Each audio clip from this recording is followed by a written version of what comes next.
Hello दोस्तों, I hope आप सब अच्छे होंगे।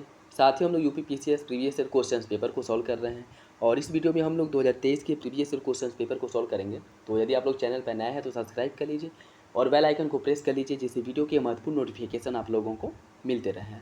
और अब तक जो है 2023 से लेकर के 2014 तक के सभी प्रीवियस ईयर क्वेश्चंस पेपर को सॉल्व कराया जा चुका है, जिसका प्लेलिस्ट जो है आप लोगों को मिल जाएगा। इसके साथ साथ जो है टेलीग्राम चैनल पे इसके लिंक और जो भी इससे रिलेटेड महत्वपूर्ण पीडीएफ है वो भी आप लोगों को प्रोवाइड करा दिया जाएगा। वहाँ से डाउनलोड करके आप और प्रैक्टिस कर सकते हैं। और वीडियो में अगर किसी भी क्वेश्चंस को लेकर के कोई भी डाउट हो, कमेंट बॉक्स में कमेंट करके पूछ सकते हैं। और अपना फीडबैक भी, चाहे अच्छा हो या बुरा हो, वीडियो से रिलेटेड अपना फीडबैक ज़रूर दिया करें। और देखिए, प्रीवियस ईयर क्वेश्चंस पेपर को सॉल्व करना, मैं बार बार कहता हूँ कि प्रीवियस ईयर क्वेश्चन पेपर को सॉल्व करना बहुत ज़रूरी है। अगर एग्ज़ाम ओरिएंटेड तैयारी करना चाहते हैं, एग्ज़ाम की जो जैसे जैसे एग्ज़ाम मतलब 2023 से लेकर के 2013 से लेकर के 23 तक अब तक जो इसका पैटर्न चेंज हुआ है, जैसे क्वेश्चंस पूछने का जो ट्रेंड है उसके अकॉर्डिंग जो है अगर आप तैयारी करना चाहते हैं तो उसके लिए ज़रूरी है कि आप प्रीवियस ईयर क्वेश्चंस पेपर को ज़रूर सॉल्व करें। क्योंकि देखिए, बात तैयारी करने की नहीं है, बात जो है हिस्ट्री, ज्योग्राफी, पॉलिटी, इकोनॉमी सब पढ़ने की नहीं है। इसमें कोई एक सब्जेक्ट आप जो है पूरे साल पढ़ेंगे फिर भी जो है वो सब्जेक्ट कंप्लीट नहीं होगा। तो हमें जो है किसी भी सब्जेक्ट में महारत हासिल नहीं करना है, हमें पढ़ना उतना है जितना कि एग्ज़ाम में हमारे क्वेश्चन सॉल्व हो जाए। और उसके लिए ज़रूरी ये है कि प्रीवियस ईयर क्वेश्चंस पेपर के अकॉर्डिंग जो है हम अपनी रणनीति बनाएं कि कैसे क्वेश्चंस पूछे जा रहे हैं, किस पे जो है हमें ज़्यादा फोकस करने की ज़रूरत है, जहाँ से क्वेश्चंस अच्छे खासे पूछे जाते हैं। और इसके लिए ज़रूरी ये है कि आप लोग प्रीवियस ईयर क्वेश्चंस पेपर को ज़रूर सॉल्व किया करें। और एग्ज़ाम के पहले आप एक दो बार ज़रूर सॉल्व कर लिया करें, क्योंकि प्रीवियस ईयर से बहुत से क्वेश्चन जो है 25 से 30 क्वेश्चन आप लोगों को हर साल प्रीवियस ईयर से ही देखने को मिलते हैं। और अभी आप लोग अगर देखेंगे आर का जो पेपर हुआ था, जो भी निरस्त हो चुका है, उसमें भी देखेंगे तो उसमें भी बहुत से ऐसे क्वेश्चंस पूछे गए थे जो सीधे सीधे प्रीवियस ईयर से ही उठा करके पूछे गए थे। तो आप लोग जो है प्रीवियस ईयर क्वेश्चंस पेपर को ज़रूर सॉल्व कर लिया करें। और अगर आप लोगों को लगता है कि हाँ, ये बस यही हवाबाजी है, बोलने के लिए कहा जा रहा है, तो एक बार जो है आप लोग वर्तमान में जो एग्ज़ाम हुए हैं और प्रीवियस ईयर क्वेश्चन पेपर 8-10 साल के प्रीवियस ईयर क्वेश्चन पेपर को उठा करके देखिए कि वाकई में पूछे जा रहे हैं या नहीं। कम से कम 25 से 30 क्वेश्चन आप लोगों को सीधे सीधे ऐसे मिलेंगे जो प्रीवियस ईयर से ही पूछे जाते हैं। ठीक है, तो आई होप आप लोग समझ गए होंगे। और इसीलिए ज़रूरी है कि प्रीवियस ईयर क्वेश्चन पेपर को आप लोग जरूर सॉल्व करें। चलिए इसी के साथ वीडियो की शुरुआत करते हैं। क्वेश्चन नंबर फर्स्ट देखिए, गायत्री मंत्र के नाम से प्रसिद्ध मंत्र सर्वप्रथम किस ग्रंथ में मिलता है? भगवत गीता, अथर्ववेद, ऋग्वेद या फिर मनुस्मृति? देखिए, गायत्री मंत्र का जो सर्वप्रथम उल्लेख मिलता है वो हमें ऋग्वेद में मिलता है। गायत्री मंत्र का जो सर्वप्रथम उल्लेख है वो ऋग्वेद में मिलता है। ऋग्वेद जो ऐसे ज्ञान और रचनाओं को बद्ध है जिसमें कुल 10 मंडल 1028 सूक्त हैं। इसके तीसरे मंडल में गायत्री मंत्र का उल्लेख किया गया है, ठीक है, जो सूर्य देवता को समर्पित है। याद रखिएगा, ऋग्वेद की तीसरे मंडल में गायत्री मंत्र का उल्लेख किया गया है, जिसकी रचना विश्वामित्र ने की थी। ठीक है, ऋग्वेद की तीसरे मंडल में गायत्री मंत्र की रचना की गई है और ऋग्वेद का जो तीसरा मंडल है उसकी रचना विश्वामित्र द्वारा की गई थी। अथर्ववेद की बात करें, यह अथर्वा ऋषि द्वारा रचित है, जिसमें कुल 731 मंत्र हैं और लगभग इसमें 6000 पद्य हैं। मनुस्मृति से उस समय के भारत के बारे में उस समय की जो राजनीतिक, आर्थिक, धार्मिक जो जानकारी है वो उसका जो एक हमें जो खाका मिलता है, या कह सकते हैं कि उसके बारे में जो हमें जानकारी मिलती है वो मनुस्मृति से मिलती है। भगवत गीता, यह मूलतः श्री कृष्ण द्वारा अर्जुन को दिए गए उपदेशों का एक सार है, जो निष्कर्ष कर्म को ही प्रमुखता प्रदान करता है। ठीक है, तो इसका जो सही आंसर वो हो जाएगा आपका ऋग्वेद। जो आपका गायत्री मंत्र का उल्लेख किया गया है ऋग्वेद में किया गया है। ठीक है, नेक्स्ट देखिए, गौतम बुद्ध द्वारा अपने धर्म में दीक्षित किए जाने वाला अंतिम व्यक्ति निम्नलिखित में से कौन था? आनंद, सारियपुत्र, मोगलायन या फिर सुभद्र? इसका जो सही आंसर है वो जाएगा ऑप्शन डी, सुभद्र। देखिए, बौद्ध धर्म के संस्थापक गौतम बुद्ध थे। इन्होंने एशिया का ज्योतिपुंज, गौतम बुद्ध को एशिया का ज्योतिपुंज या द लाइट ऑफ एशिया कहा जाता है। ज्ञान प्राप्ति के बाद सिद्धार्थ बुद्ध के नाम से जाने गए और वह स्थान बोधगया कहलाया।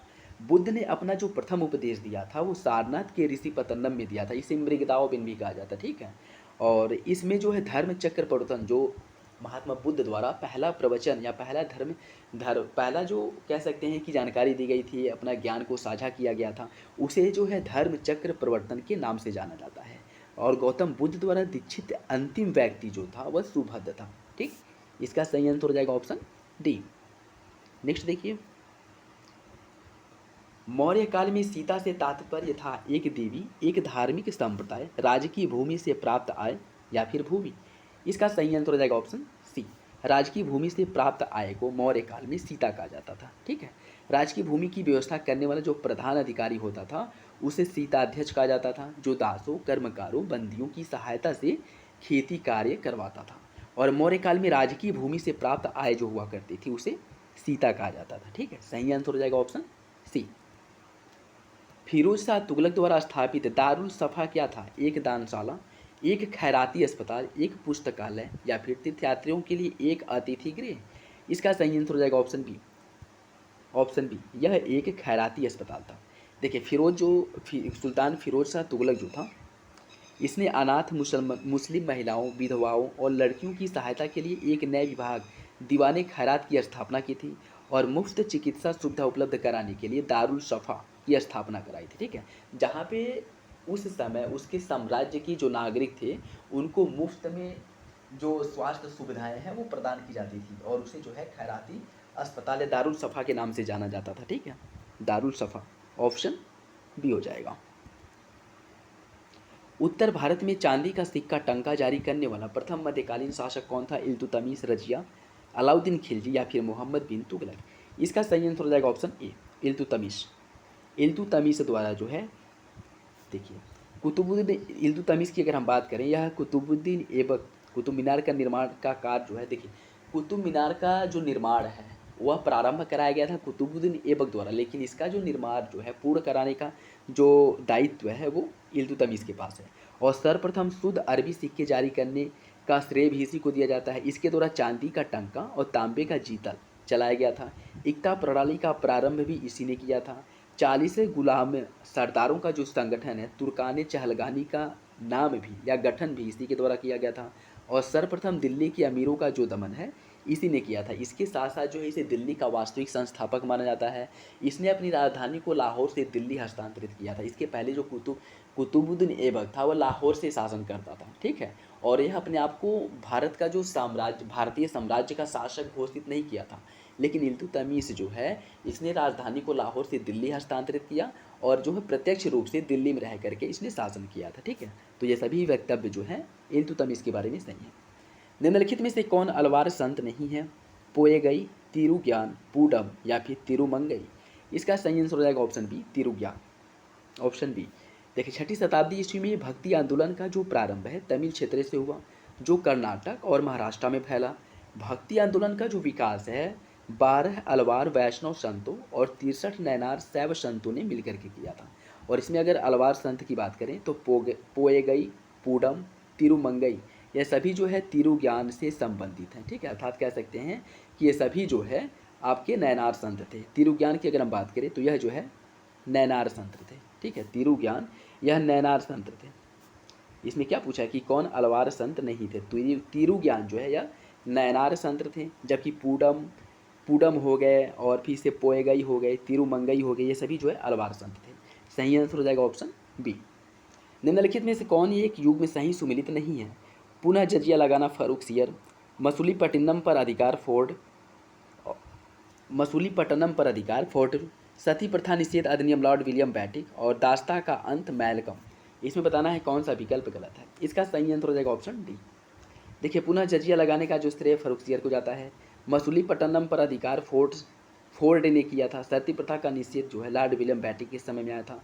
दास्ता का जो अंत है एलनबरो ने किया था और एलनबरो द्वारा 1842 ईस्वी में भारत का गवर्नर जनरल इसे बनाया गया था और इससे पूर्व जो है वो बोर्ड ऑफ कंट्रोल का अध्यक्ष रह चुका था। ठीक है, तो दास्त प्रथा था इसको समाप्त करने का जो श्रेय है वो एलनबरो को जाता है। ठीक है, ऑप्शन डी सही हो जाएगा। निम्नलिखित में से कौन जहांगीर के दरबार में ब्रिटिश शासक जेम्स प्रथम का राजदूत था? विलियम हॉकिंस, विलियम फिच, पीटरा डेला विला या फिर एडवर्ड टेरी। इसका सही आंसर हो जाएगा option A, William Hawkins. Option A सही हो जाएगा।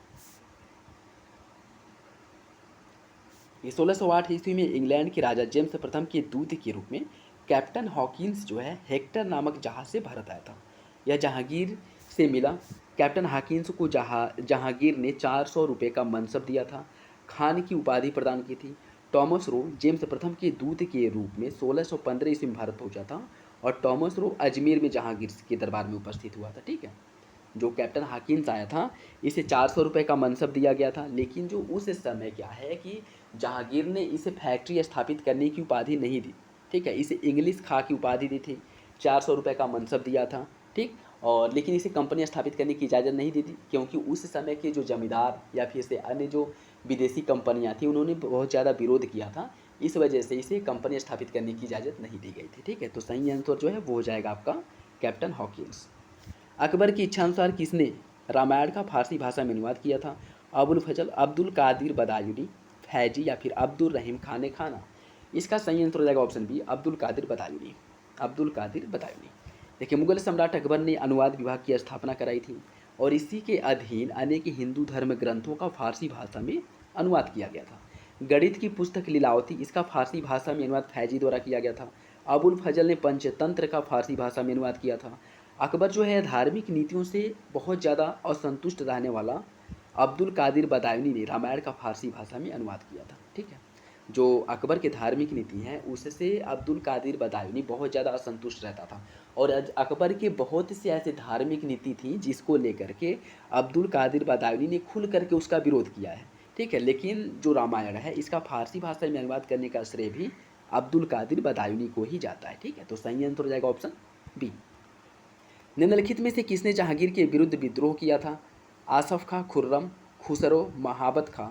इसमें आपको बताना है कौन सा विकल्प सही है। देखिए, इसका सही आंसर हो जाएगा ऑप्शन डी।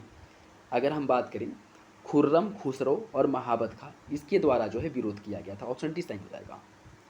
देखिए, अकबर का जो उत्तराधिकारी है सलीम हुआ, सलीम इसी का नाम है जो है, सलीम का नाम ही जहांगीर मिलता है।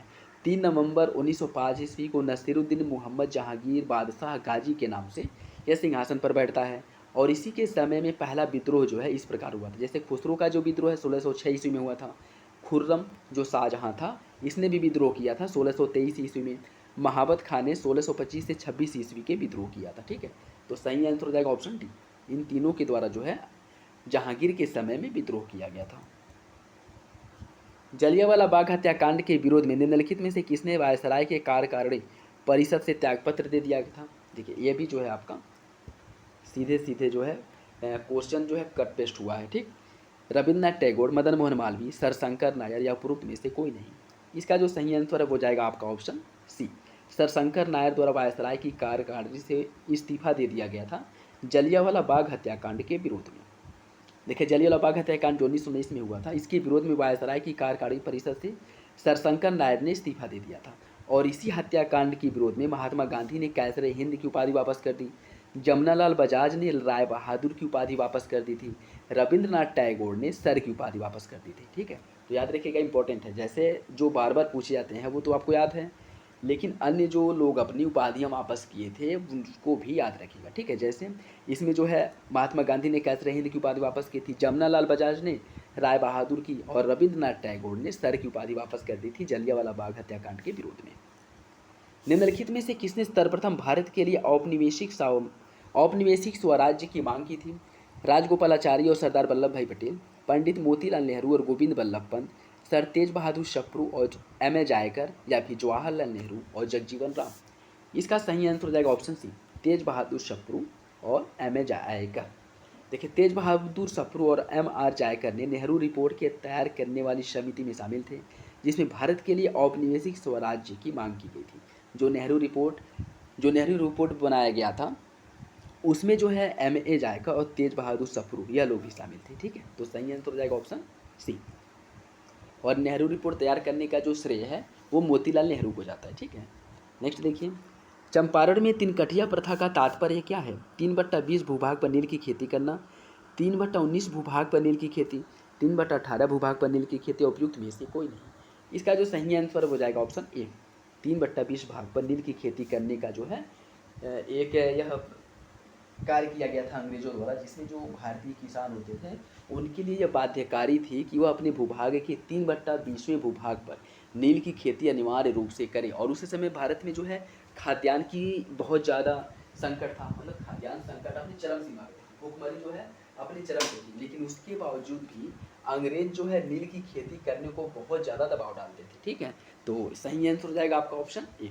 और इसी के विरोध में अगर हम बात करें, महात्मा गांधी द्वारा सत्याग्रह का सर्वप्रथम प्रयोग, महात्मा गांधी ने इसमें जो है इन लोगों का साथ दिया था। ठीक है, और महात्मा गांधी ने सत्याग्रह का पहली बार जो प्रयोग किया था साउथ अफ्रीका में किया था।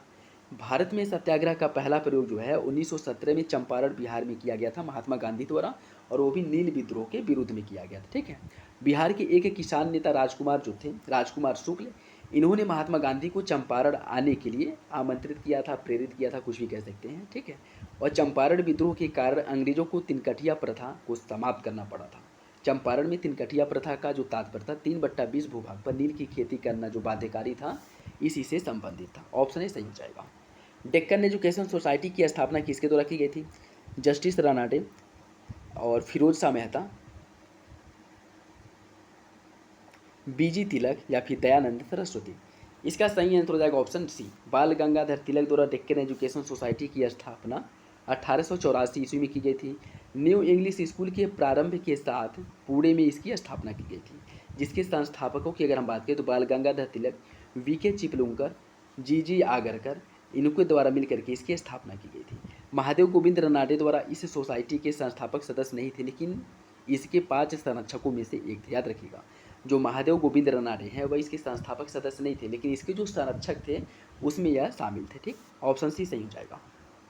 मुस्लिम लीग के लाहौर अधिवेशन 1940 की अध्यक्षता किसके द्वारा की गई थी? लियाकत अली चौधरी, खली कुजम्मा, मोहम्मद अली जिन्ना या फिर फतिमा जिन्ना। इसका सही आंसर हो जाएगा ऑप्शन सी, मोहम्मद अली जिन्ना द्वारा। 31 सितंबर 1906 ईस्वी को ढाका में मुस्लिम एजुकेशन कॉन्फ्रेंस अधिवेशन के समय आगा खां और ढाका के नवाब सलीमुल्लाह मोहसिन उल मुल्क के नेतृत्व में अखिल भारतीय मुस्लिम लीग की स्थापना की गई थी। 1907 में इसकी स्वीकृति को लीग ने संविधान में पहली बार इसका जो उद्देश्य था इसका उद्देश्य जो है वो घोषित किया था। और इसका उद्देश्य क्या घोषित किया गया था कि मुसलमानों में अंग्रेजी सरकार के प्रति निष्ठा पैदा करना, अंग्रेजी सरकार की नीति के विषय में उत्पन्न संदेह को दूर करना। ठीक है, यह जो है इसके मुख्य उद्देश्य थे। और 1940 में जो इसकी इसका अधिवेशन किया गया था लाहौर में, इसकी अध्यक्षता मोहम्मद अली जिन्ना द्वारा की गई थी। ठीक, निम्नलिखित में से भारतीय राष्ट्रीय कांग्रेस के किस अधिवेशन में महात्मा गांधी ने कहा था गांधी मर सकता है परंतु गांधीवाद हमेशा बना रहेगा? यह जो है कराची अधिवेशन 1931 में, इसी के संदर्भ में महात्मा गांधी ने कहा था। ठीक है, देखिए गांधी ऋण समझौता जो इसे दिल्ली समझौता के नाम से जाना जाता है, जो 23 मार्च 1931 को, उसके बाद जो है कराची में कांग्रेस का अधिवेशन होता है, जिसी में पूर्ण स्वराज की मांग रखी गई थी। लेकिन महात्मा गांधी और इरविन के उस समझौते को स्वीकार किया गया जिसने पुनर्विचार करने का रास्ता खोल दिया था। और कांग्रेस इसी सम्मेलन में गांधी जी ने कहा था कि गांधी मर सकता है परंतु गांधीवाद हमेशा बना रहेगा। ठीक, ऑप्शन डी जो है सही हो जाएगा।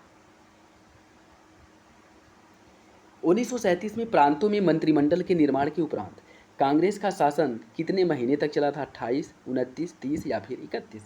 इसका सही आंसर हो जाएगा ऑप्शन ए, टोटल जो है 28 महीने तक चला था। देखिए 1937 में प्रांतों में मंत्रिमंडल निर्माण के उपरांत कांग्रेस का जो शासन 28 महीने तक चला था।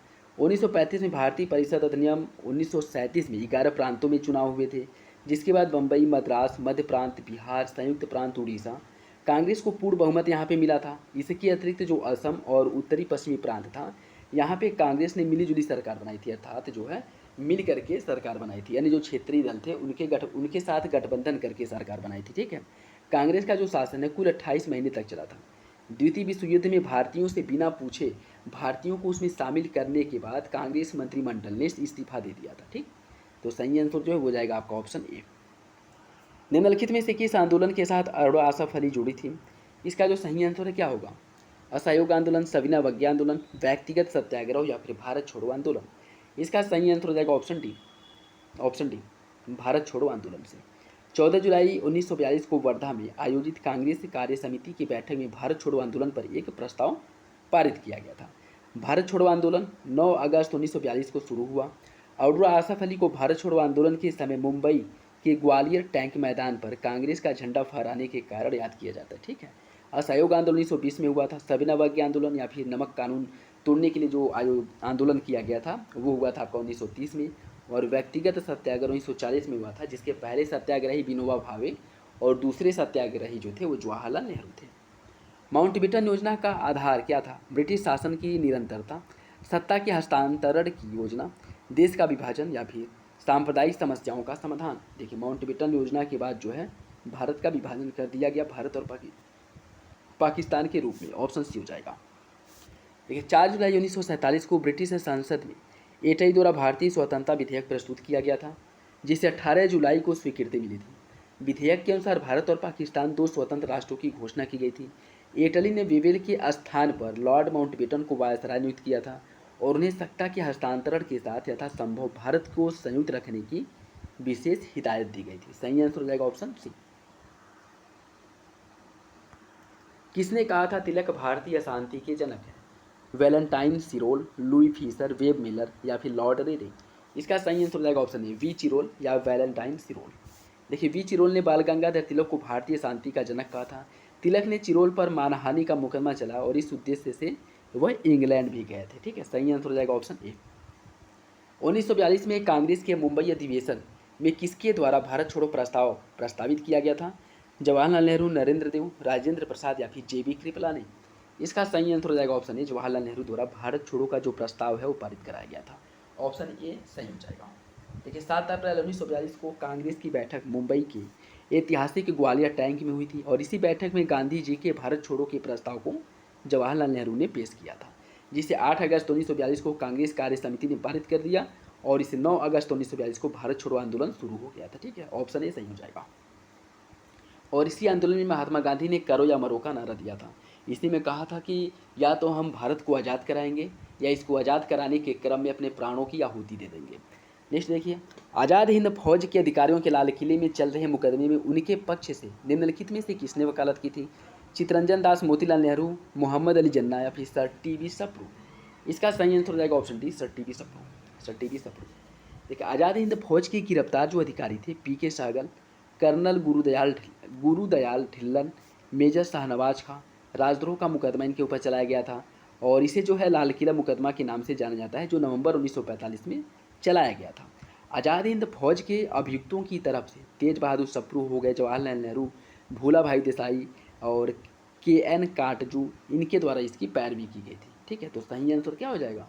सही आंसर हो जाएगा आपका दिल्ली षड्यंत्र। निम्नलिखित देशांतरों में कौन सा भारतीय प्रमाणिक मध्याह्न रेखा कहलाता है? 82-30 पूर्वी रेखा, 85-30 पूर्वी रेखा, 84-30 पूर्वी या फिर 82-30 पूर्वी रेखा। इसका सही आंसर जो है वो हो जाएगा आपका ऑप्शन डी। ऑप्शन डी हो जाएगा। देखिए प्रमाणिक समय की बात करें तो 82 हाफ जो है पूर्वी देशांतर जो इलाहाबाद के नैनी के निकट से गुजरती है, इसे मानक समय जो है स्टैंडर्ड टाइम जोन माना जाता है। ऑप्शन डी हो जाएगा। ठीक है, जो ग्रीनविच से 5.5 घंटा आगे है, ग्रीनविच से 5.5 घंटा या आगे है। ठीक है, नेक्स्ट देखिए, निम्नलिखित में से कौन सुमेलित नहीं है? नाथुला है अरुणाचल प्रदेश में, लिपुलेख उत्तराखंड में, रोहतांग हिमाचल प्रदेश और पालघाट केरल में। इसका सही आंसर हो जाएगा ऑप्शन ए, नाथुला दर्रा जो है या अरुणाचल प्रदेश नहीं बल्कि कहाँ पे? सिक्किम में। नाथुला दर्रा है सिक्किम में। ठीक, लिपुलेख है उत्तराखंड में, रोहतांग है हिमाचल और पालघाट केरल में, नाथुला सिक्किम में है। ठीक है, सही आंसर हो जाएगा आपका ऑप्शन ए। निम्नलिखित नदियों में से किसका उद्गम भारत में नहीं है? सतलज, रावी, चेनाब या फिर ब्यास। यह क्वेश्चन बहुत बार पूछा गया है। इसका सही आंसर हो जाएगा ऑप्शन ए। और यह जो है आपको 2022 या 23 यूपी पीसीएस के एग्जाम में सेम यही क्वेश्चन देखने को मिलेगा। देखिए सतलज नदी का जो उद्गम है तिब्बत के मानसरोवर झील के समीप स्थित राकस ताल, जो वर्तमान तिब्बत चीन में स्थित है, यहाँ से निकलती है। यह शिवालिक पर्वत श्रृंखला को काटती हुई पंजाब में प्रवेश करती है। रावी नदी का जो उद्गम है कांगड़ा जिले के रोहतास दर्रे के समीप से होता है। ब्यास नदी का उद्गम रोहतास दर्रे के समीप ब्यास कुंड से होता है। ठीक है, कुल्लू घाटी से। और इसकी अगर बात करें धौलाधर पर्वत के पास जो पंजाब में यह प्रवेश करती है। सही आंसर हो जाएगा ऑप्शन ए। निम्नलिखित में से कौन भारत के प्राकृतिक बंदरगाह हैं? चेन्नई, कोचिन, तूतीकोरिन या फिर विशाखापत्तनम। कूट के हिसाब से सही आंसर का चयन करना, और ये भी क्वेश्चन रिपीटेड है। सही आंसर हो जाएगा आपका ऑप्शन, देखिए कोच्चि और विशाखापत्तनम, ये दोनों जो है प्राकृतिक बंदरगाह हैं। ठीक, देखिए बड़े बंदरगाहों का नियंत्रण केंद्र सरकार के पास होता है, जबकि जो छोटे बंदरगाह हैं यह आपके समवर्ती सूची में शामिल है। बड़े बंदरगाह पे सीधा नियंत्रण केंद्र सरकार का होता है, लेकिन जो छोटे बंदरगाह हैं ये समवर्ती सूची में शामिल और इस पर जो है राज्य का नियंत्रण होता है, जिसका प्रबंधन राज्य सरकार करती है। देश का जो सर्वश्रेष्ठ प्राकृतिक बंदरगाह है वो आपका विशाखापत्तनम है, जो भारत का सबसे गहरा बंदरगाह भी है। चेन्नई एक कृत्रिम बंदरगाह है जो भारत का सबसे प्राचीन बंदरगाह भी है। कोच्चि और विशाखापत्तनम की बात करें तो यह दोनों क्या है, यह दोनों आपके प्राकृतिक बंदरगाह हैं। सही आंसर हो जाएगा ऑप्शन डी। काली मिट्टी कपास की खेती के लिए उपयुक्त है, उसमें जैव तत्व प्रचुर मात्रा में पाए जाते हैं। आपको बताना है कौन सा विकल्प इसका सही है। देखिए इसका जो सही आंसर हो जाएगा ऑप्शन सी, पहला सही है दूसरा गलत है। काली मिट्टी में कपास की खेती होती है लेकिन इसमें यह जैव तत्व से समृद्ध है, यह आपका गलत है। काली मिट्टी कपास की खेती के लिए सबसे उपयुक्त होती है। इसमें अगर हम बात करें, इसे काली मिट्टी, रेगुड़ मिट्टी या फिर कपासी मिट्टी के नाम से भी जाना जाता है। काली मिट्टी जैव तत्वों का आभास पाया जाता है, जैसे ह्यूमस हो गया, इसकी मात्रा कम पाई जाती है। काली मिट्टी इसका जो सबसे अधिक क्षेत्र है महाराष्ट्र, भारत के मध्य क्षेत्र, दक्षिण पूर्वी क्षेत्र हो गया, ठीक है, यहाँ पे जो है इसका सबसे अधिक विस्तार पाया जाता है। सही आंसर जो है हो जाएगा आपका ऑप्शन सी, पहला सही है दूसरा गलत है। नेक्स्ट देखिए, कूट के हिसाब से सही आंसर का चयन करना है। कुछ उद्योग दिए गए हैं और उसका केंद्र दिया गया, आपको बताना है कौन कहाँ पे है। बात करें अगर एल्यूमिनियम की, एल्यूमिनियम का जो प्रमुख केंद्र है वो जेके नगर में है, ठीक है। और तांबा का जो है प्रसिद्ध आपका मलाज खंड जो है तांबा के लिए प्रसिद्ध है। जस्ता की बात करें, यह जो है आपके टुंड्रा, और जूट जो है भाटपाड़ा। सही आंसर हो जाएगा ऑप्शन बी, 3-1-2-4, 3-1-2-4। देखिए एल्यूमिनियम जेके नगर, तांबा मलाज खंड, जस्ता टुंडा और जूट जो है भाटपाड़ा। नेक्स्ट देखिए, इसमें भी सूची फर्स्ट को सूची सेकंड से समेत करना है। कुछ उद्योग दिए गए हैं और स्थान दिया गया है। इसमें अगर हम बात करें कागज़ उद्योग के लिए कौन सा फेमस है, कागज़ उद्योग के लिए आपका टीटागढ़ फेमस है। सीमेंट के लिए लखेरी, और लौह इस्पात संयंत्र के लिए जो है यह प्रसिद्ध है आपका भिलाई। खनिज तेल शोधनशाला के लिए अम्बाला मुकुल, ठीक है। सही आंसर हो जाएगा ऑप्शन बी, 3-4-2-1, ऑप्शन बी हो जाएगा। नेक्स्ट देखिए, एक निश्चित आवृत्ति में यथास्थिति तारों का जो समूह है उसे क्या कहा जाता है। आकाशगंगा, नक्षत्र, एंड्रोमेडा या फिर सौरमंडल। इसका सही आंसर हो जाएगा ऑप्शन बी, नक्षत्र। देखिए एक निश्चित आकृति में व्यवस्थित तारों के समूह को नक्षत्र कहा जाता है और इनकी कुल संख्या 27 मानी जाती है। हाइड्रा जो है यह सबसे बड़ा तारामंडल है और वर्तमान में 89 तारामंडलों की खोज की जा चुकी है। निहारिका प्रकाशीय आकाशीय जो है एक पिंड है जो गैस एवं धूल कणों से निर्मित है। एंड्रोमेडा जो है यह पृथ्वी की सबसे निकटतम निहारिका है, ठीक है, और यह सबसे हल्का भी है। सही आंसर हो जाएगा ऑप्शन बी। बेतार संचार पृथ्वी की सतह को निम्नलिखित द्वारा परावर्तित होता है। क्षोभ मंडल से, समताप मंडल से, आयन मंडल से या फिर बहिर्मंडल से। इसका जो सही आंसर हो जाएगा ऑप्शन सी, यह जो है आयन मंडल, आयनोस्फीयर से परावर्तित होता है। सही आंसर हो जाएगा ऑप्शन सी। स्टार्टिंग से अगर इन परतों की बात करें तो क्षोभ मंडल, समताप मंडल, ओजोन मंडल, आयन मंडल, बहिर्मंडल, ठीक है। आयन मंडल की ऊंचाई जो है 60 से लेकर के 640 किलोमीटर तक इसका विस्तार है और यहीं से जो आपके रेडियो तरंगें हैं वो परावर्तित होती हैं। सही आंसर हो जाएगा ऑप्शन सी। सर्वाधिक अस्थायी पारिस्थितिक तंत्र निम्नलिखित में से कौन सा है। ये भी क्वेश्चन देखिए सीधे सीधे रिपीट हुआ है। इसके पहले भी जो हम लोग 2014 का वो previous year question paper solve किए थे उसमें भी यह पूछा गया था। इसका सही आंसर हो जाएगा ऑप्शन सी, महासागर। देखिए पृथ्वी के लगभग 2/3 भाग पर महासागर का विस्तार है और यही कारण है कि ये जैव विविधता प्रचुर मात्रा में पाई जाती है और यह इसका जो है सर्वाधिक अस्थायी पारिस्थितिक तंत्र है। ऑप्शन सी सही हो जाएगा। निम्नलिखित में से कौन सुमेलित नहीं है। बोलीविया टीन के लिए प्रसिद्ध है, ब्राज़ील लौह अयस्क के लिए, मैक्सिको चांदी के लिए और पेरू जो है नाइट्रेट के लिए। इसका सही आंसर हो जाएगा ऑप्शन डी, पेरू नाइट्रेट। ये आपका गलत है। देखिए नाइट्रेट उत्पादन के लिए चिली प्रसिद्ध है, न कि पेरू। चिली प्रसिद्ध है, न कि पेरू। और पेरू की न कि पेरू, ठीक। अगर हम बात करें चिली का जो चुक्की कमाटा पठार है यह तांबा उत्पादन के लिए विश्व प्रसिद्ध है। सही आंसर हो जाएगा नाइट्रेट उत्पादन के लिए चिली प्रसिद्ध है, ठीक। नेक्स्ट देखिए, इसमें सूची फर्स्ट को सूची सेकंड से सुमित करना है। कुछ कोयला क्षेत्र दिए गए हैं और देश दिया गया है। डोनेटस की बात करें, यह है आपके यूक्रेन में। कुजनेट्स जो है यह रूस में है, कुजनेट्स है रूस में। लंका शायर की अगर हम बात करें, लंका शायर है जर्मनी में। और सार क्षेत्र जो है यह है आपका, एक सेकेंड, लंका शायर की अगर हम बात करें यह आपके यूके में है और सार क्षेत्र जो है जर्मनी में, ठीक। ऑप्शन बी हो जाएगा, 4-3-2-1, ऑप्शन बी। देखिए कुजनेट्स यूक्रेन में है, डोनेटस जो है यह यूक्रेन में, सॉरी, कुजनेट्स जो है रूस में है, लंका शायर यूके में और सार जो है जर्मनी में। सही आंसर हो जाएगा ऑप्शन बी, 4-3-2-1, ऑप्शन बी सही है। किस देश में उसके भौगोलिक क्षेत्र का उच्चतम प्रतिशत वन आच्छादित है। चाइना, भारत, इंडोनेशिया या फिर जापान? इसका सही आंसर हो जाएगा ऑप्शन डी। यह 2015 के अकॉर्डिंग है, ठीक है। उस समय जापान का जो बनावरण है 68.5% था, इंडोनेशिया का 50, भारत का 23 और चाइना का 22.2। सही आंसर ऑप्शन डी। नेक्स्ट देखिए, इसमें सूची फर्स्ट को सूची सेकेंड से सम्मिलित करना है। कुछ नदी दिए गए हैं और बांध दिया गया, किस नदी पे किस बांध का निर्माण किया गया है उससे आपको सम्मिलित करना है। बात करें अगर कोलोराडो नदी की, कोलोराडो नदी का निर्माण जो है हूवर नदी पे किया गया है। कोलोराडो नदी पर जो है हूवर बांध का निर्माण किया गया है, ठीक है। दामोदर नदी पे, इस पर जो है, इसकी अगर हम बात करें, इस पर जो है पंचेत हिल बांध का निर्माण किया गया है। नील नदी पर किया गया है अस्वान बांध का निर्माण नील नदी पर, और जाम्बेजी नदी पर करीबा बांध का निर्माण किया गया, ठीक है। देखिए, कोलोराडो बांध का निर्माण जो है हूबर नदी पे, दामोदर पे पंचेत हिल का, नील नदी पे अस्वान, जाम्बेजी पर करीबा। निम्नलिखित में से कौन सा देश अपने कुल निर्यात से प्राप्त धन का लगभग 2/3 चावल के व्यापार से प्राप्त करता है? इसका सही आंसर है ऑप्शन सी, म्यांमार। म्यांमार, ठीक है, ऑप्शन सी हो जाएगा। विश्व में कुल कहवा उत्पादन के प्रतिशत की दृष्टि से पहले से या कह सकते हैं कि शीर्ष देश कौन सा है? कोलंबिया, ब्राज़ील, भारत या फिर इथियोपिया? इसका सही आंसर हो जाएगा ऑप्शन बी। ठीक है, विश्व में कहवा उत्पादन में पहले देश की अगर हम बात करें तो ब्राज़ील सबसे अधिक उत्पादन करता है, वियतनाम दूसरे और कोलंबिया जो है तीसरे नंबर पर था। ऑप्शन बी जो है सही हो जाएगा।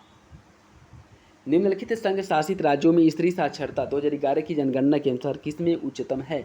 पुदुचेरी, चंडीगढ़, दमन दीव या फिर लक्षद्वीप? इसका सही आंसर हो जाएगा ऑप्शन डी। Option D. इसमें अगर हम बात करें लक्षद्वीप में जो स्त्री साक्षरता है वो 87.9 है, ठीक है। लक्षद्वीप में 87.9 है। और इसमें दमन दीव की बात करें 79.5 में, देखिए लक्षद्वीप में 89.3 दिया है, ठीक है। पुदुचेरी में 86.7 है, चंडीगढ़ में 81.2 है। तो सही आंसर हो जाएगा आपका ऑप्शन डी, लक्षद्वीप। जनसंख्या के पिरामिड में कौन सा समूह आश्रित आबादी के रूप में जाना जाता है? इसका सही आंसर हो जाएगा आपका ऑप्शन डी। 14 वर्ष आयु तक के जो समूह है उसे आश्रित आबादी के रूप में जाना जाता है, ठीक। ऑप्शन डी जो है इसका सही हो जाएगा। देखिए, जनसंख्या पिरामिड में समांतर 0 से 14 वर्ष आयु के समूहों को आश्रित जनसंख्या के रूप में जाना जाता है। इसके अतिरिक्त जो 65 वर्ष से ऊपर की आयु आबादी है इसे भी आश्रित जनसंख्या के रूप में जाना जाता है। 15 से 64 वर्ष आयु वर्ग के जो बीच के इसे कार्यशील जनसंख्या के रूप में डिफाइन किया गया, कह सकते हैं कि कार्यशील जनसंख्या के रूप में इन्हें जाना जाता है। तो इसका सही आंसर हो जाएगा ऑप्शन डी। भारत में निम्नलिखित में से किस राज्य में नगरीय जनघनत्व सबसे अधिक है? महाराष्ट्र, पंजाब, तमिलनाडु या फिर पश्चिम बंगाल? इसका सही आंसर हो जाएगा ऑप्शन डी। 2011 की जनगणना के अनुसार महाराष्ट्र में अगर जनघनत्व की बात करें तो 5,594 है, पंजाब में 4,136, तमिलनाडु में 2,561 और पश्चिम बंगाल में 5,683। सही आंसर हो जाएगा ऑप्शन डी। यह 2011 की जनगणना के अकॉर्डिंग है, ठीक है। 2011 की अंतिम जनगणना के अनुसार भारत को दृष्टि में रखते हुए निम्नलिखित में से इनको अवरोही क्रम में व्यवस्थित करना है। आंध्र प्रदेश, बिहार, महाराष्ट्र, उत्तर प्रदेश। फुट के हिसाब से जो है आपको सही आंसर का चयन करना है। देखिए, इसका सही आंसर हो जाएगा ऑप्शन डी। जनसंख्या के अकॉर्डिंग पूछ रहा है कि जनसंख्या के हिसाब से आपको अवरोही क्रम में व्यवस्थित करना था, ठीक है। तो इसमें सबसे अधिक आबादी की बात करें तो ये है आपकी उत्तर प्रदेश में सबसे अधिक जनसंख्या, दूसरे स्थान पे महाराष्ट्र आता है, बिहार तीसरे नंबर पे आता है और आंध्र प्रदेश चौथे नंबर पे आता है इस जो ऑप्शन के अकॉर्डिंग, ठीक है। तो सही आंसर हो जाएगा ऑप्शन बी, 4, 3, 2, 1।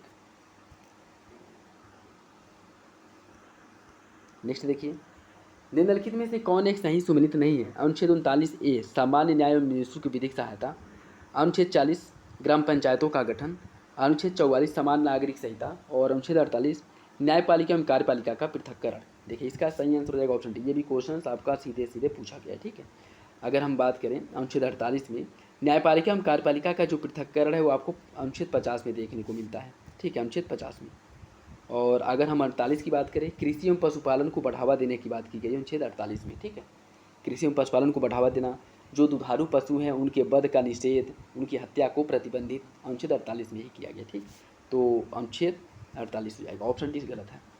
अनुपातिक प्रतिनिधित्व की व्यवस्था निर्वाचन क्रिया प्रणाली के रूप में सुनिश्चित करता है बहुमत के शासन की, सरकार में स्थिरता को, सामान्य राजनीतिक सोच को या फिर अल्पसंख्यकों के प्रतिनिधित्व को। इसका सही आंसर हो जाएगा ऑप्शन डी, अल्पसंख्यकों के प्रतिनिधित्व को। देखिए, अनुपातिक जो प्रतिनिधित्व की व्यवस्था है निर्वाचन प्रक्रिया प्रणाली के रूप में अल्पसंख्यक समूहों में उनकी प्रतिनिधित्व जो है उसको सुनिश्चित करता है। ऑप्शन डी हो जाएगा। निम्नलिखित कथनों में से कौन सा कथन गलत है? संविधान संशोधन विधेयक संसद के दोनों सदनों द्वारा अलग अलग विशेष बहुमत से पारित होना चाहिए। सर्वोच्च न्यायालय में संविधान संबंधी मामलों की सुनवाई कम से कम 5 न्यायाधीशों द्वारा की जाती है। प्रेस की स्वतंत्रता मूल अधिकार वाक स्वतंत्र अभिव्यक्ति की स्वतंत्रता के अंतर्गत निहित है। जाकिर हुसैन भारत के पहले उपराष्ट्रपति थे। आपको बताना है कौन सा विकल्प गलत है।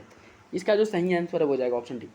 ऑप्शन डी, भारत के प्रथम उपराष्ट्रपति डॉक्टर सर्वपल्ली राधाकृष्णन थे, न कि जाकिर हुसैन। तो ऑप्शन डी जो है इसका गलत हो जाएगा। भारतीय संविधान के निम्नलिखित अनुच्छेदों में से किस एक के अंतर्गत विधान परिषद की स्थापना उसकी समाप्ति की व्यवस्था की गई है? अनुच्छेद 168, 169, 170 या 171? इसका सही आंसर हो जाएगा ऑप्शन बी। अनुच्छेद 169 में जो है इसकी व्यवस्था की गई है। देखिए, विधान परिषद का सृजन या उसकी समाप्ति का जो प्रावधान है 169 में किया गया है। 169 के अनुसार संसद जो है किसी राज्य में विधान परिषद का निर्माण या फिर उसकी समाप्ति कर सकता है, परंतु इसके लिए उस राज्य की विधानसभा द्वारा कुल सदस्य संख्या की बहुमत द्वारा उपस्थित एवं मतदान करने वाले सदस्यों की 2/3 बहुमत के प्रस्ताव, अगर 2/3 बहुमत द्वारा प्रस्ताव पारित किया जाता है तो संसद इस संदर्भ में कार्य कर सकता है। ऑप्शन भी सही रहेगा, जिसका उल्लेख अनुच्छेद 179 में किया गया, 169 में। उत्तर प्रदेश विधान परिषद की जो संपूर्ण सदस्य संख्या वो कितनी है? 105, 106, 107 या फिर 108? देखिए, इसकी अगर हम बात करें इसमें से कोई सा भी आंसर सही नहीं होगा, ठीक है, क्योंकि उत्तर प्रदेश में जो विधान परिषद सदस्यों की संख्या है वो 100 है। ठीक, चारों विकल्प गलत है। नेक्स्ट देखिए, निम्नलिखित राज्यों में से किसमें 1967 से 1971 के मध्य अधिकतम गठबंधन सरकारें बनाई गई थी? उत्तर प्रदेश, हरियाणा, बिहार या फिर पंजाब? इसका सही आंसर हो जाएगा ऑप्शन सी। सबसे अधिक बिहार में बनाई गई थी। 1967 से लेकर के 71 में के मध्य कुल 9 बार गठबंधन सरकारों का निर्माण किया गया। ठीक, ऑप्शन सी हो जाएगा। निम्नलिखित में से कौन एक संवैधानिक निकाय नहीं है? संघ लोक सेवा आयोग, राज्य लोक सेवा आयोग, वित्त आयोग या फिर योजना आयोग? इसका सही आंसर हो जाएगा ऑप्शन डी। योजना आयोग जो है यह कोई संवैधानिक संस्था नहीं है।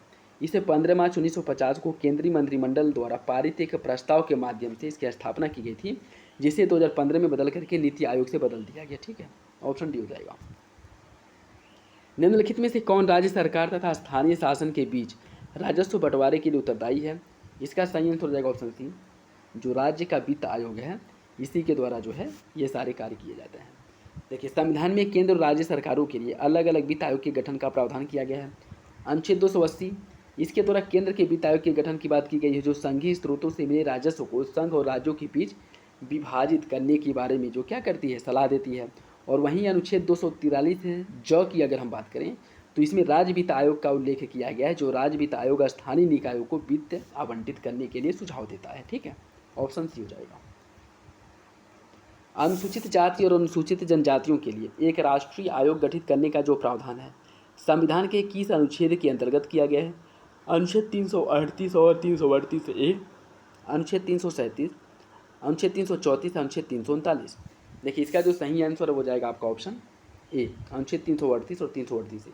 अनुच्छेद 338 में SC मतलब अनुसूचित जाति के लिए एक आयोग गठन करने की बात की गई। अनुच्छेद 338 ए में ST अर्थात जो अनुसूचित जनजाति हैं उनके लिए एक आयोग के गठन की बात की गई है। तो ऑप्शन ए जो है वो आपका सही हो जाएगा। लोकसभा में एंग्लो इंडियन समुदाय के प्रतिनिधित्व के लिए प्रावधान संविधान में किस अनुच्छेद के अंतर्गत किया गया था? इसका सही आंसर हो जाएगा ऑप्शन ए, अनुच्छेद 331 के अंतर्गत किया गया था, जिसे वर्तमान समय में क्या किया गया है, समाप्त कर दिया गया। 2019 में जो 104वां संविधान संशोधन हुआ था, इसके द्वारा आंग्ल भारतीय सदस्यों का जो मनोनयन होता था राष्ट्रपति द्वारा, इसको समाप्त कर दिया गया। ठीक है। बॉम्बे, मद्रास और कलकत्ता में उच्च न्यायालयों की स्थापना कब की गई थी? इसका सही आंसर हो जाएगा ऑप्शन ए, 1861। देखिए, 1861 के भारत परिषद अधिनियम के द्वारा जो है भारत में अगर हम बात करें मुंबई, कोलकाता और मद्रास में उच्च न्यायालय की स्थापना की गई थी। ऑप्शन ए हो जाएगा। भारत के सर्वोच्च न्यायालय के संबंध में निम्नलिखित में से कौन सा कथन सही है? इसका केवल मूल क्षेत्राधिकार है, इसका केवल अपीलीय क्षेत्राधिकार है, इसका केवल परामर्श से संबंधित क्षेत्राधिकार है या फिर इसका मूल अपीली और परामर्श ये सभी क्षेत्राधिकार है। इसका सही आंसर हो जाएगा ऑप्शन डी, ये सभी क्षेत्राधिकार जो है वो सुप्रीम कोर्ट को प्राप्त है। ठीक है, भारत के सर्वोच्च न्यायालय को प्रारंभिक क्षेत्राधिकार, अपीलीय क्षेत्राधिकार, परामर्शदात्री क्षेत्राधिकार, पुनर्विचार से संबंधित क्षेत्राधिकार ये सभी जो है दिए गए हैं। और अनुच्छेद 124 के अंतर्गत जो है उच्चतम न्यायालय की व्यवस्था की गई है। और भारत के वर्तमान उच्चतम न्यायालय की स्थापना 28 जून 1950 को की गई थी। ठीक है, नेक्स्ट देखिए, किस समिति ने लोकतांत्रिक विकेंद्रीकरण और पंचायती राज की सिफारिश की थी, उसका सभापति कौन था? के.एम. पनिक्कड़, एच.एन. कुंजरू, महात्मा गांधी या फिर बलवंत राय मेहता? इसका सही आंसर हो जाएगा ऑप्शन डी, यह भी आपका रिपीटेड क्वेश्चन है। 1957 में जो है एक समिति की अध्यक्षता की गई थी बलवंत राय मेहता की अध्यक्षता में, और इन्हीं के द्वारा लोकतांत्रिक विकेंद्रीकरण के लिए पंचायतों की स्थापना की बात की गई थी। ठीक है, और इसी के बाद जो है 73वां 74वां संविधान संशोधन द्वारा पंचायत एवं नगर निकायों की स्थापना की गई थी। ठीक है, तो सही आंसर जो है हो जाएगा आपका ऑप्शन डी। पंचायत समिति के सदस्य कौन होते हैं? खंड विकास अधिकारी द्वारा मनोनीत किए जाते थे। पंचायत समिति के जो सदस्य हैं वो खंड विकास अधिकारी द्वारा मनोनीत किए जाते थे, जिला पंचायत अध्यक्ष द्वारा मनोनीत होते थे, प्रत्यक्ष रूप से जनता द्वारा निर्वाचित किए जाते थे, या फिर ग्राम पंचायत के सदस्य द्वारा अप्रत्यक्ष रूप से निर्वाचित किए जाते थे। इसका सही आंसर हो जाएगा ऑप्शन सी, पंचायत समिति के जो सदस्य होते थे या प्रत्यक्ष रूप से जनता द्वारा निर्वाचित किए जाते थे। ऑप्शन सी हो जाएगा। संसद के सूचना के अधिकार अधिनियम को भारत में राष्ट्रपति की स्वीकृति कब मिली थी? 15 मई 2005 को, 5 जून 2005 को, 15 जून 2005 या फिर 12 अक्टूबर 2005? इसका सही आंसर हो जाएगा ऑप्शन सी, 15 जून 2005 को। सूचना का अधिकार अधिनियम जो है यह 15 जून 2005 को पारित किया, और यह भारत में राष्ट्रपति द्वारा इसे क्या किया गया था? हस्ताक्षर किया गया था, जिसके बाद 12 अक्टूबर 2005 को यह पूरे भारत में लागू हो गया था। ठीक है, जिसके तहत 30 दिनों के भीतर सूचना देने का जो अधिकार है वह नागरिकों को प्राप्त है कि 30 दिनों के भीतर जो है उन्हें सूचना मिलना चाहिए किसी भी कंडीशन में। और अगर उसने 30 दिनों के भीतर सूचना नहीं मिलता है तो उसका वैलिड रीजन बताना होगा, भी लिखित रूप में, कि वह जो है 30 दिनों के भीतर सूचना क्यों नहीं दे पाए, और उससे अधिक अगर जितना लेट होगा उतना जो है पेनाल्टी उनके ऊपर लगाया जाएगा। ठीक है, तो ऑप्शन सी सही हो जाएगा। हमारे संविधान के किस भाग में 3 सोपानों में पंचायत बनाने की परिकल्पना की गई है? इसका सही आंसर हो जाएगा ऑप्शन ए, अनुच्छेद 9 पार्ट 9 में। देखिए, भारतीय संविधान में संविधान में 395 अनुच्छेद 12 अनुसूची और 22 भाग हैं। भाग 9 में पंचायती राज व्यवस्था और भाग 9 को में नगर निकाय से संबंधित जो व्यवस्था है इसका उल्लेख किया गया है। ठीक है, नेक्स्ट देखिए, निम्नलिखित में से कौन एक त्वरित अवस्थापना विकास कोष के अंतर्गत शामिल है? ग्रामीण आपूर्ति, ग्राम सड़कें, ग्रामीण विद्युतीकरण या फिर ग्रामीण उद्योग? इसका जो सही आंसर हो जाएगा ऑप्शन डी, ग्रामीण उद्योग जो है यह आपके ग्रामीण अवस्थापना विकास परिषद के अंतर्गत नहीं आता है, त्वरित अवस्थापना विकास कोष के अंतर्गत नहीं आता है। ऑप्शन डी सही हो जाएगा। उदारीकरण, निजीकरण, भूमंडलीकरण की नई आर्थिक नीति की घोषणा की गई थी, उस समय भारत के प्रधानमंत्री जो है वो कौन थे? इसका सही आंसर हो जाएगा ऑप्शन सी, नरसिम्हा राव जो है भारत के प्रधानमंत्री थे, और उस समय भारत के जो वित्त मंत्री थे वो डॉक्टर मनमोहन सिंह थे। ऑप्शन सी हो जाएगा, जिस समय एलपीजी रिफॉर्म आया था, एलपीजी। ठीक है, किसी देश की आर्थिक वृद्धि की सर्वाधिक उपयुक्त माप क्या है? सकल घरेलू उत्पाद, शुद्ध घरेलू उत्पाद, शुद्ध राष्ट्रीय उत्पाद या प्रति व्यक्ति उत्पाद? इसका सही आंसर हो जाएगा ऑप्शन डी, प्रति व्यक्ति उत्पाद। ऑप्शन डी सही है, ऑप्शन डी। राष्ट्रीय प्रतिदर्श सर्वेक्षण 61वें दौर के आंकड़ों के अनुसार चालू प्रतिदिन स्थिति के आधार पर ग्रामीण और शहरी क्षेत्रों में बेरोजगारी लगभग कितनी थी? उस समय 8% थी, 8%। ठीक है,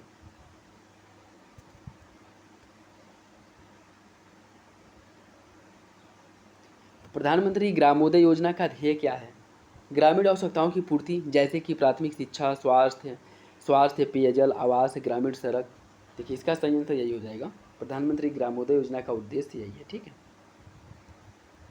और इसकी शुरुआत अगर हम बात करें 2001 में इसकी शुरुआत की गई थी, इसे प्रारंभ किया गया था, जिसका मूलभूत उद्देश्य ग्रामीण आवश्यकताओं की पूर्ति थी, जैसे प्राथमिक शिक्षा, स्वास्थ्य से क्षेत्र में हो गया, पेयजल, आवास और सड़कें, इन सब का निर्माण कराना था।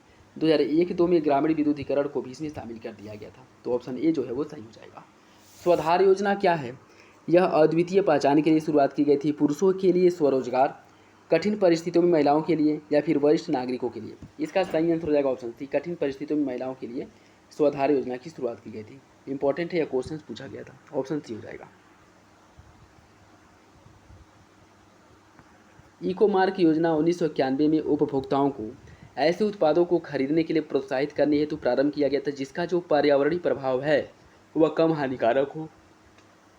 निम्नलिखित में से उपभोक्ता उत्पादों में से कौन सा इस योजना के अंतर्गत अधिसूचित नहीं है? साबुन एवं अपमार्जक, कागज एवं प्लास्टिक, सौंदर्य प्रसाधन एवं एरोसॉल, औषधि एवं प्रतिजैविक।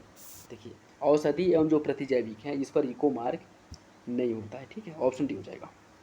इको मार्क योजना की बात करें, इसके अंतर्गत जैसे साबुन अपमार्जक हो गए, कागज, खाद्य पदार्थ हो गए, स्नेहक तेल, पैकेजिंग पदार्थ और आर्किटेक्चरल पेंट हो गया, पाउडर, बैटरी, विद्युत इलेक्ट्रॉनिक सामान, खाद्य मिश्रण, लकड़ी के जो सामान हो गए, सौंदर्य प्रसाधन, एरोसॉल हो गया, प्लास्टिक उत्पाद, टेक्सटाइल, अग्निशामक यंत्र, चमड़ा, इन सभी पे इको मार्क होता है। ठीक, ऑप्शन डी हो जाएगा। निम्नलिखित में से कौन सा कर भारत द्वारा नहीं लगाया जाता है? सेवा कर, शिक्षा कर, सीमा कर, या फिर मार्ग कर।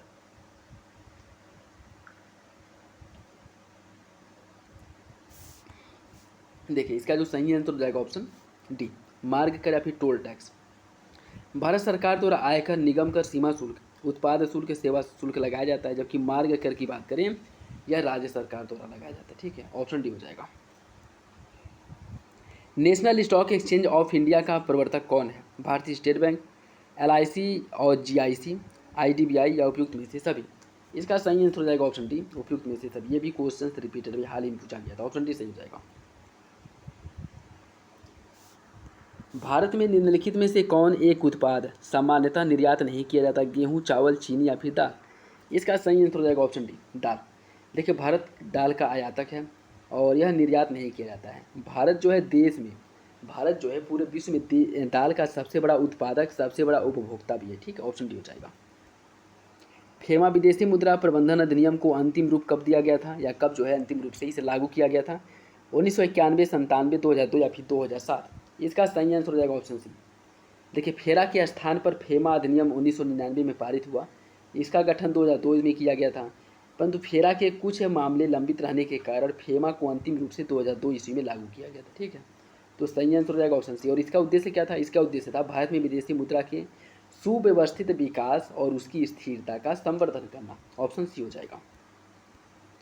टेलीविजन के दूरस्थ नियंत्रण के लिए किस प्रकार के विद्युत चुंबकीय विकिरण का उपयोग किया जाता है? अवरक्त, परावैंगनी दृश्य, या उपरोक्त में से कोई नहीं। इसका सही आंसर हो जाएगा ऑप्शन ए, अवरक्त। देखिए, दूरस्थ नियंत्रण बगैर तार के कुछ दूरी पर किसी इलेक्ट्रॉन युक्ति जैसे टीवी हो गया, इसको नियंत्रित करने के लिए जो कार्य किया जाता है उसमें अवरक्त तरंगों का उपयोग होता है। ठीक है, जैसे रिमोट हो गया, इसमें अवरक्त तरंगों का उपयोग होता है। ऑप्शन ए सही हो जाएगा।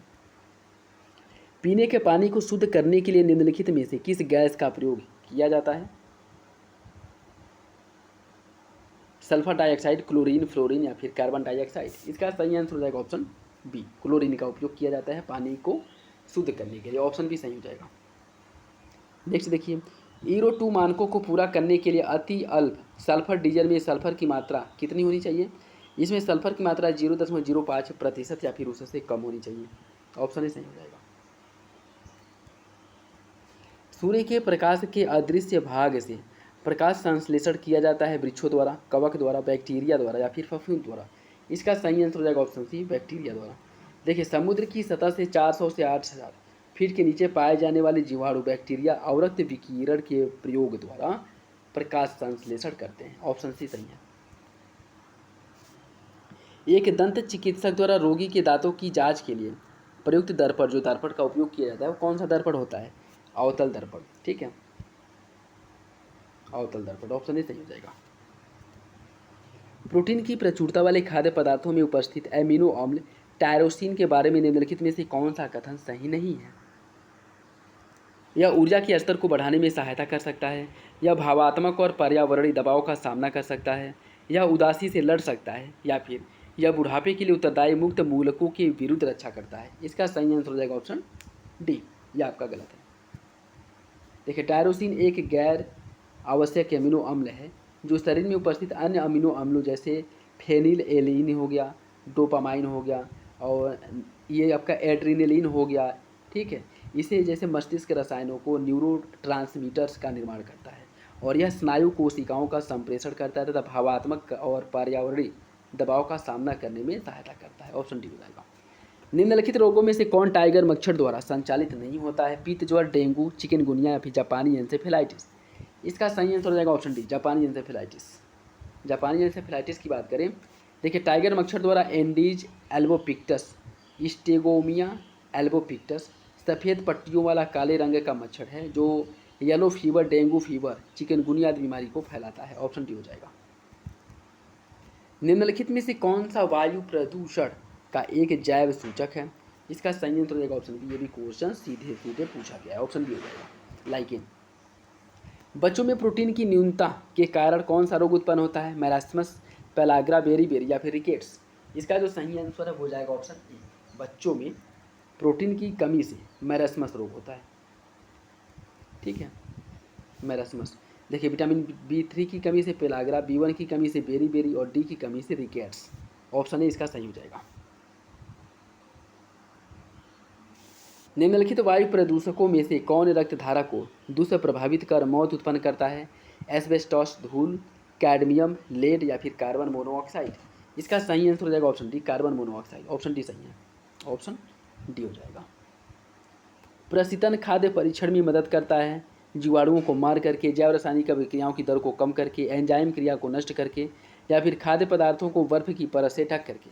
इसका सही आंसर हो जाएगा ऑप्शन बी, जैव रासायनिक अभिक्रियाएँ की जो दर है वो कम करके, ठीक, ऑप्शन बी हो जाएगा। ये भी क्वेश्चन आपका रिपीटेड है। नेक्स्ट देखिए, यूरो उत्सर्जन नियम उत्सर्जन के मानक हैं और यह एक वाहन से उत्सर्जन के लिए सीमा निर्धारित करने के पैकेज पर प्रदर्शित करता है। निम्नलिखित गैसों में कौन इसमें शामिल नहीं है? Carbon monoxide, hydrocarbon, nitrogen oxide या उपरोक्त में से सभी। इसका जो सही आंसर हो जाएगा ऑप्शन डी, उपरोक्त में से सभी। देखिए यूरो उत्सर्जन नियम जो है उत्सर्जन का मानक है और यह एक वाहन से उत्सर्जन के लिए सीमा निर्धारित करता है, ठीक है। इसमें अगर हम बात करें वर्तमान में nitrogen oxide, carbon monoxide, hydrocarbon, particulate matter, ये सब संबंधी उत्सर्जन पर यह नियम लागू होता है, ठीक, ऑप्शन डी सही है। वायुमंडल में उपस्थित ओजोन द्वारा निम्नलिखित विकिरण अवशोषित किया जाता है। कौन सा विकिरण अवशोषित होता है? इसका जो सही आंसर हो जाएगा ऑप्शन सी, पराबैंगनी। ये भी क्वेश्चन अभी हम लोग पिछले जो PIQ है उसमें डिस्कस किए थे। नेक्स्ट देखिए, इसमें सूची फर्स्ट को सूची सेकेंड से सुमित करना कुछ। जैवमंडल आरक्षित क्षेत्र दिए गए हैं और अवस्थिति। नोकरेक कहाँ पे है? नोकरेक जो है आपके मेघालय में है, मानस है असम में, दिबांग जो है इसकी अगर हम बात करें ये आपका अरुणाचल प्रदेश में, अगस्त्य मलाई केरल में। सही आंसर जो है हो जाएगा आपका ऑप्शन बी, 3, 2, 4, 1, ठीक। नोकरेक मेघालय, मानस असम, दिबांग अरुणाचल प्रदेश और अगस्त्य मलाई केरल। ऑप्शन बी सही हो जाएगा। किस स्तर या डेसिबल से अधिक ध्वनि खतरनाक मानी जाती है? इसका सही आंसर हो जाएगा ऑप्शन डी, 80 से। लेकिन इसमें भी अगर हम बात करें WHO द्वारा 45 डेसिबल माना गया है, जबकि भारत सरकार द्वारा जो माना गया है वो 75 डेसिबल से ऊपर की ध्वनि जो है स्वास्थ्य के लिए हानिकारक मानी गई है। सही आंसर जो हो जाएगा आपका ऑप्शन डी। निम्नलिखित में से कौन सी जैव विविधता के संरक्षण के लिए महत्वपूर्ण रणनीति है? जैवमंडल रिजर्व, वनस्पति उद्यान, राष्ट्रीय पार्क या फिर जंगली जीव जंतु। इसका सही आंसर हो जाएगा ऑप्शन ए, बायोस्फीयर रिजर्व या जैवमंडल आरक्षित क्षेत्र, जैवमंडल रिजर्व, ठीक।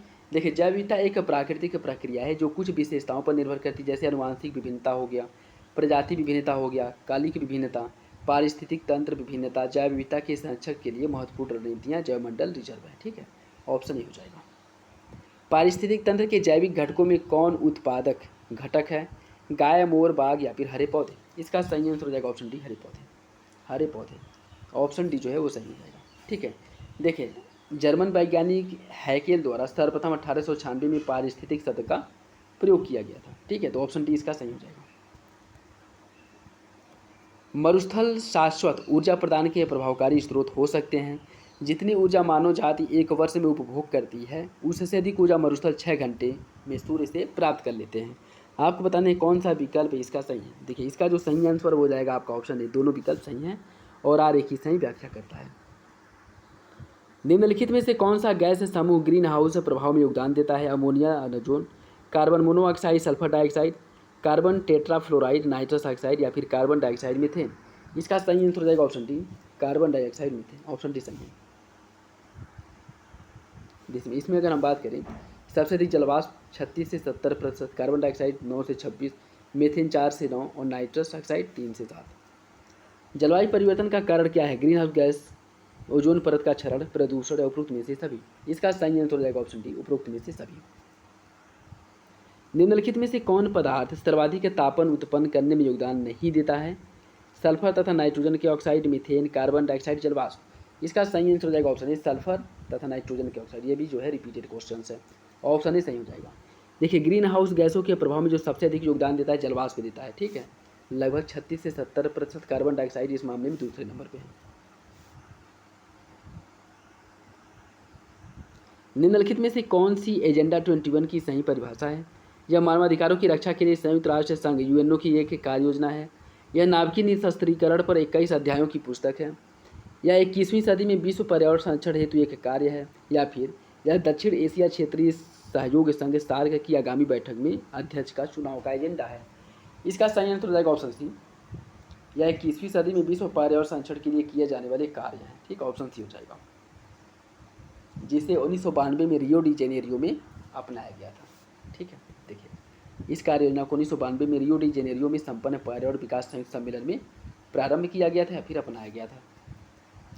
Carbon dioxide, carbon monoxide, methane, nitrous oxide एवं सल्फर डाइऑक्साइड। आपको बताना है अम्ल वर्षा निम्नलिखित द्वारा किसके प्रदूषण के कारण होता है? तो सही आंसर हो जाएगा ऑप्शन डी, नाइट्रस ऑक्साइड और सल्फर के ऑक्साइडों द्वारा अम्ल वर्षा होता है। ऑप्शन डी हो जाएगा।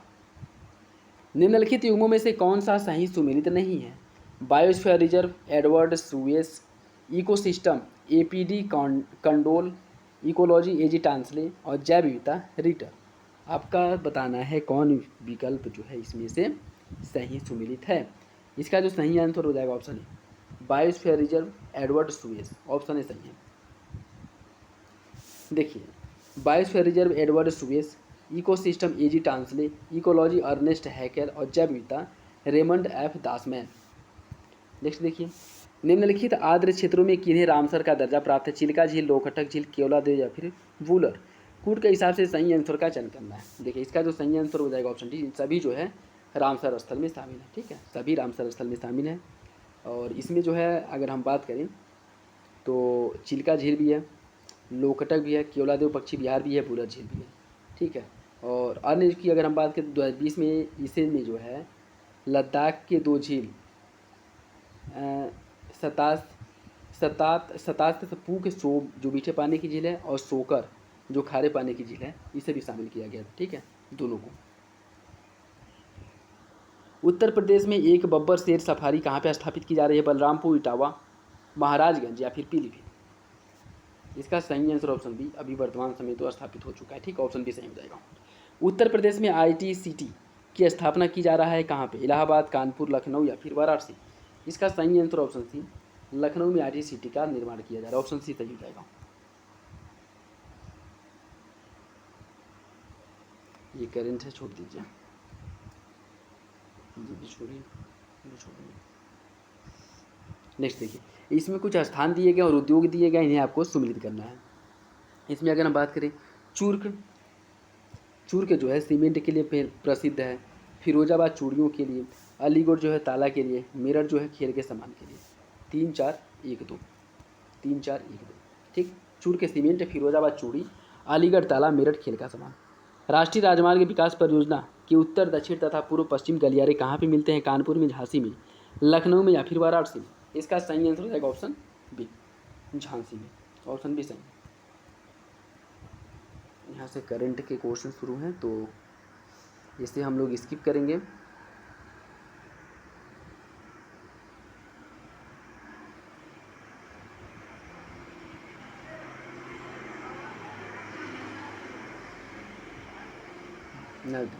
राम सेतु शुरू होता है कहाँ से? धनुषकोटी से और मड्डपम से, पंबन से या फिर रामेश्वरम से।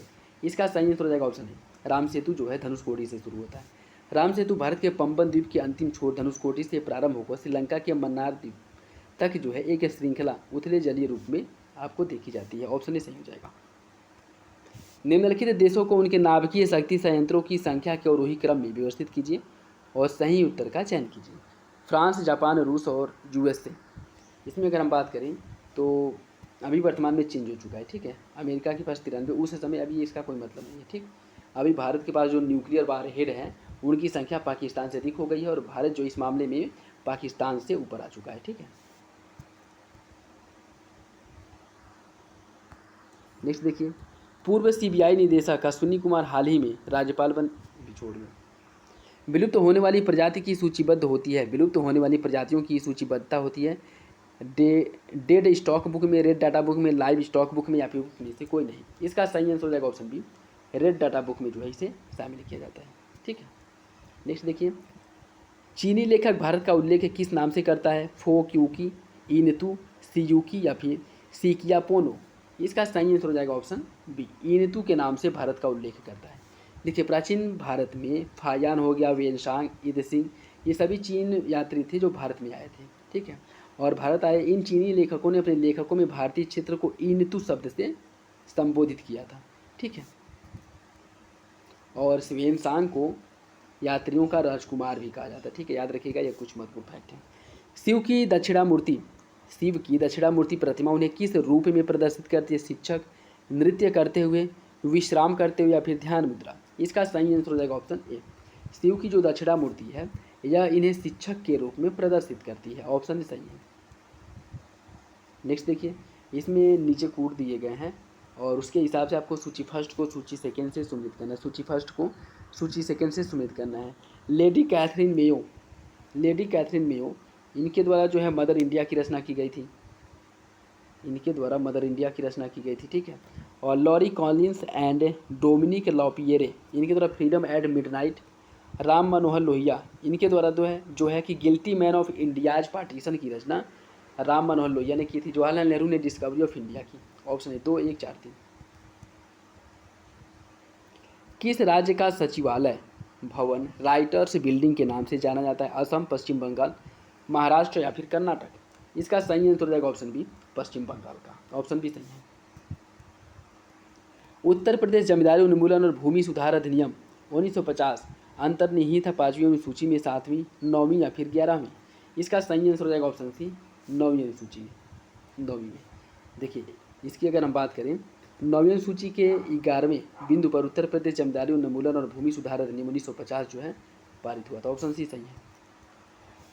गांधीवादी अर्थव्यवस्था किस पर आधारित है? प्रतिस्पर्धा पर, न्याय पर, राज नियंत्रण पर या इनमें से कोई नहीं। इसका सही आंसर हो जाएगा ऑप्शन बी, न्याय पर। ऑप्शन बी सही है। नेक्स्ट देखिए, दक्षिण एशिया में वृद्ध जनसंख्या का सर्वाधिक जो प्रतिशत वाला देश है वो कौन सा है? भूटान, भारत, नेपाल या फिर श्रीलंका। देखिए, इसकी अगर हम बात करें वो हो जाएगा आपका श्रीलंका, ठीक है। ये दक्षिण एशिया की बात कर रहे हैं, ठीक है। मानसिक रूप से विकलांग हेतु राष्ट्रीय संस्थान निम्नलिखित में से कहाँ स्थित है? हैदराबाद, नई दिल्ली, कोलकाता या फिर चेन्नई। इसका सही आंसर हो जाएगा ऑप्शन ए, हैदराबाद में। देखिए, सामाजिक न्याय एवं सशक्तिकरण मंत्रालय भारत सरकार द्वारा एक प्रतिष्ठान के रूप में राष्ट्रीय मानसिक विकलांग संस्थान की स्थापना 1984 में सिकंदराबाद, हैदराबाद में स्थापित किया गया था, ठीक है। तो ऑप्शन ए इसका सही हो जाएगा। नेक्स्ट देखिए, और आज का लास्ट क्वेश्चन, इसमें जो है सूची फर्स्ट को सूची सेकेंड से सम्मिलित करना है। उकाई की अगर हम बात करूँ, यह आपके गुजरात में है। पतरातू यह है झारखंड में। पेंच जो है यह आपके मध्य प्रदेश में और डाभोल है महाराष्ट्र में। सही आंसर हो जाएगा आपका ऑप्शन बी, 2, 1, 4, 3, ठीक है। देखिए, उगाई गुजरात में, पतरातू झारखंड, पेंच मध्य प्रदेश और डाभोल महाराष्ट्र। तो ये जो है आज का लास्ट क्वेश्चन था। और इस PIQ में हम लोग जो है जो इम्पोर्टेंट क्वेश्चन थे समसामयिकी को छोड़ करके उनको डिस्कस किए हैं। अपना फीडबैक जो है कमेंट बॉक्स में ज़रूर दिया करें।